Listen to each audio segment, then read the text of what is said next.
ever seen. Man, I would love if the Giants took Herbert because, to me, no doubt about it, Herbert is better than Daniel Jones. Joe, I don't know if you heard about that rumor because I didn't hear that till now, but what could the Giants get if they traded Daniel Jones? Would it be the same situation we saw at the Cardinals with Josh Rosen where they really couldn't get anything, or would he have some value? Awesome value. You watched Jones on tape last year, and there were some games where the Giants had no business being in the game, but Jones was able to keep them in.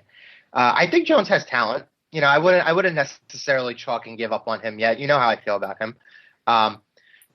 So going back to what Mike was saying, the Giants do love Herbert. I've actually heard that before. And a lot of people seem to be deterred from taking the Oregon quarterbacks because they really haven't necessarily panned out over the years. You've had Joey Harrington, you've had Kellen Clemens, you've had most recently Marcus Mariota.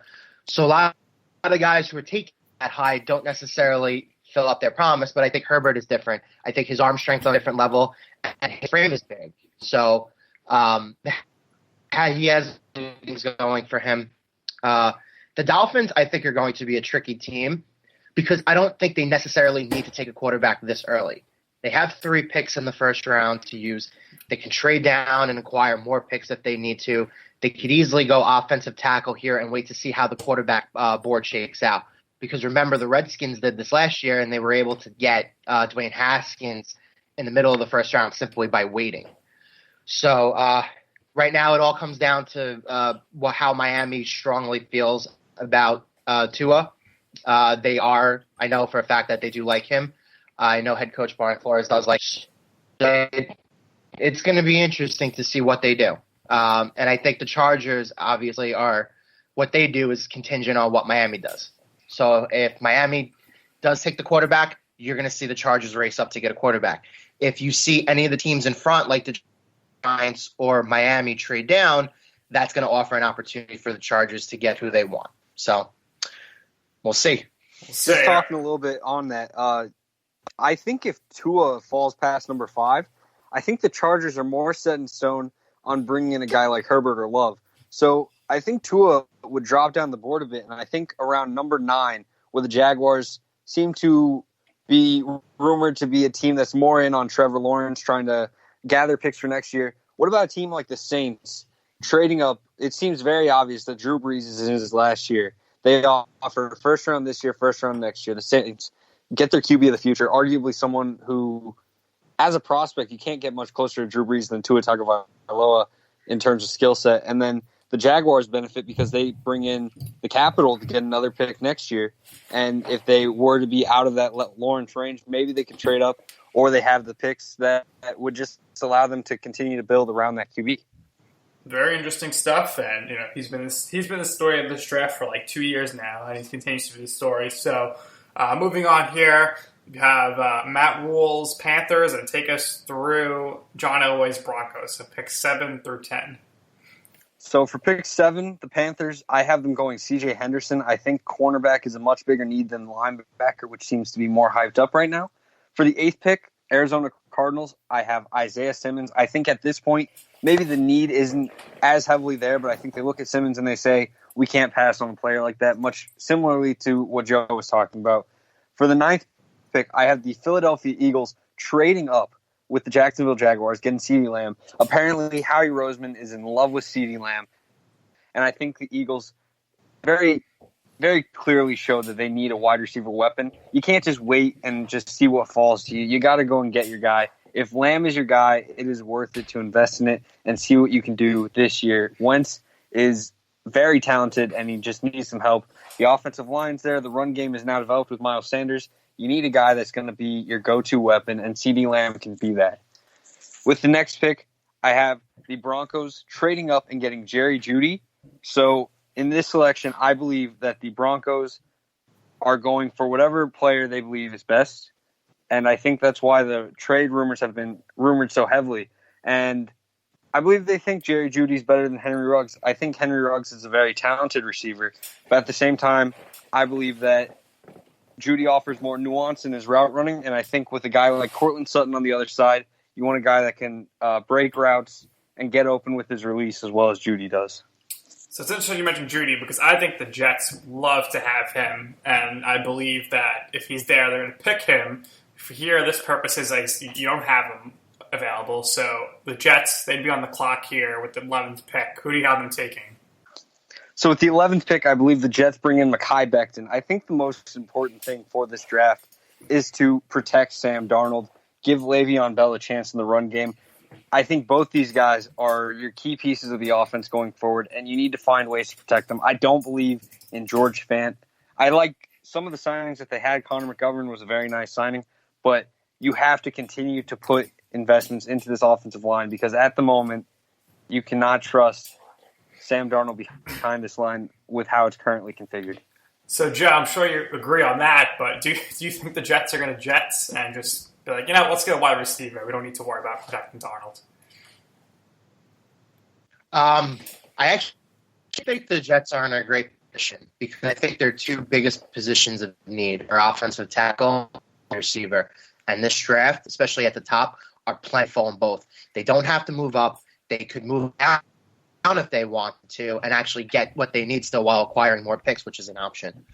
But I think at 11, if either Lamb or Judy is on the board, that will be the pick for the Jets because I think those two guys are so dynamic in an A.J. Green, Julio Jones kind of way that they would instantly transfer Arnold and immediately get him into that next tier of quarterbacks a weapon like that.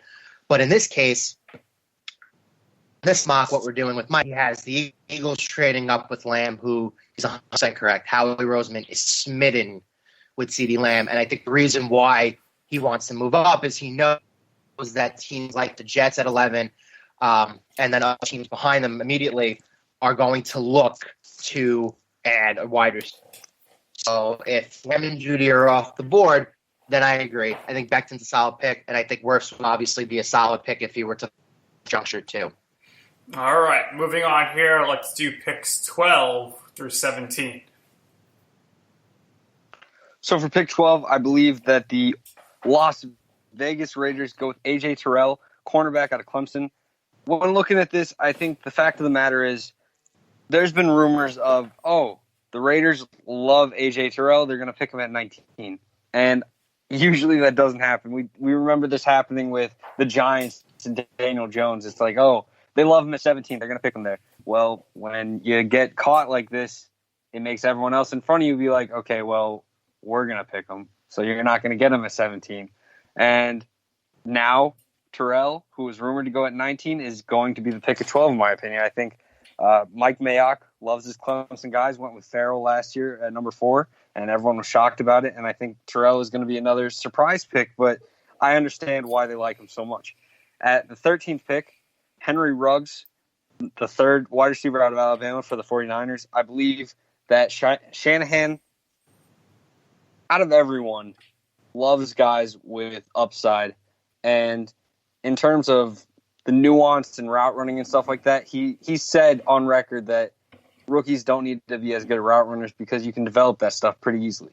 Henry Ruggs has some of the best release and pure speed in the league, but his route running is still, shaky a little bit. So if you bring him into a system like the 49ers that allows him to just kind of rely on his athleticism, get schemed open by Shanahan, he is going to eat. And I would love to see that completely. For the 14th pick, I have the Tampa Bay Buccaneers going Jedrick Wills, offensive tackle out of Alabama. You put him on the right side. He's an incredible talent. Key piece of the Alabama offensive line, which was arguably one of the best ones, maybe only compared to Oregon and Michigan this year. So Wills is a great pick and an animal of a man at right tackle. At 15, the Browns go Ezra Cleveland, offensive tackle out of Boise State. This has been rumored for a bit as well. I know Wirfs is still on the board, so this is a little bit shocking in that regard, but I do think that the Browns traded back with the idea of getting Ezra Cleveland, and even if one of these guys falls, I think they still want to go Ezra. That's just how the whispers seem to have been going. Excellent. All right, so then we have a lot of offensive tackles coming off the board here. So I was, as always, the tackles. If you can find a good offensive tackle, they're going to go early in the draft. All right, so moving on, the Falcons here. and then you have the Cowboys. So who do you see them taking in these two spots? So at 16, I have the Falcons going Javon Kinlaw. If you can put him next to Grady Jarrett on that defensive line, then the Falcons' defense is going to dominate in that regard. The interior pressure that comes from that duo is going to be insane. Kinlaw is still very raw and needs to develop his game, but he is an incredible athlete, and I think next to a guy like Grady Jarrett, they would be an incredible defense in the front seven. For the Cowboys, I go Kenneth Murray. You look at the linebacker situation. Leighton Vander Esch has a neck injury that seems to be a long-term issue for the Cowboys, which is very sad to hear. He was on his way to being a very great young player, and I hope he can still work past it. But on the other side of that position, you have Sean Lee, who is getting up late 30s. You need to bring in a guy that's going to be a very nice athlete. Jerry Jones loves front seven players that can really provide that burst and closing speed, and Kenneth Murray does it better than anyone. One of the best gap shooters in the draft this year, and he's just an incredible linebacker all around. I think he goes much earlier than currently expected. All right, so next with their second pick in the first round, you have the Dolphins, who, if they get their quarterback early, they're probably going to be wanting to get some offensive weapons or something. They love Jerry Jeudy. He's off the board here for you. So where are they going here? Is this something where they're like, we have all these picks, we might look to trade here to get some more capital? Or are they going to go and take the next best available player on the board? And, the Dolphins, they showed a lot of fight at the end of the year, and I don't think they're as far off as a lot of people thought they were from the beginning of the season. They have a good coach.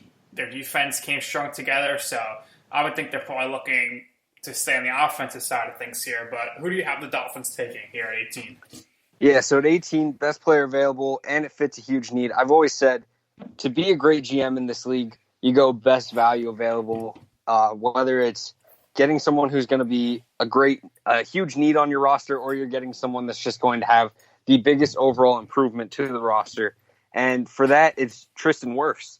I mean, you have a guy that is meant for the right side at right tackle, and you have a left-handed QB, so that's the blind side.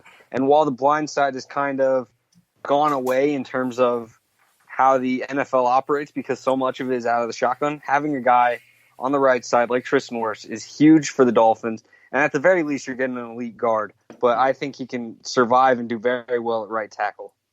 All right, and then back on the clock here, you got the Las Vegas Raiders. And, you mentioned they wanted to take Terrell there. He's not going to be there, most likely. And now there's rumors, Gruden, despite having their end Carr, he's in love with Love.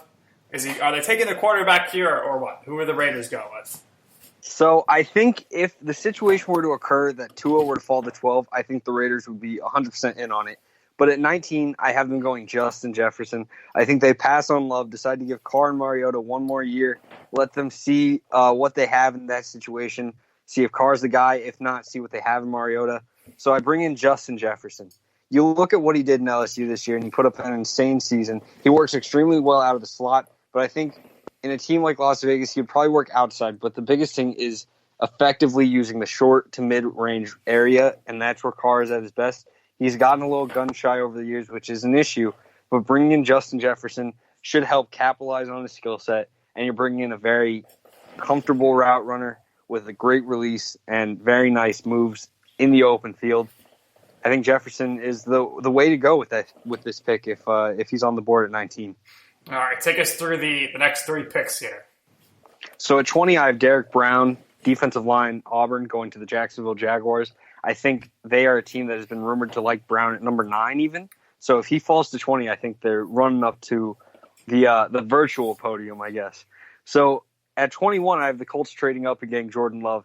At this point, if you love a guy that you can trade up and get to a QB, the Colts need to do it. Rivers is maybe going to be a fine quarterback, but you need to find your future. They've kind of already shut the door on Brissett being the future by bringing in a new QB. So if they think Love has what it takes, I think they got to go for it. At number 22, I have Jeff Gladney, cornerback out of TCU, going to the Vikings. I think when you look at what the Vikings needed most last season, it was cornerback help, and they've lost a lot of those cornerbacks. Xavier Rhodes, Trey Waynes, both gone. You want a physical man cover corner in Mike Zimmer's system, and Gladney is an aggressive man cover corner with great athleticism. I think he's a perfect fit for the Minnesota Vikings.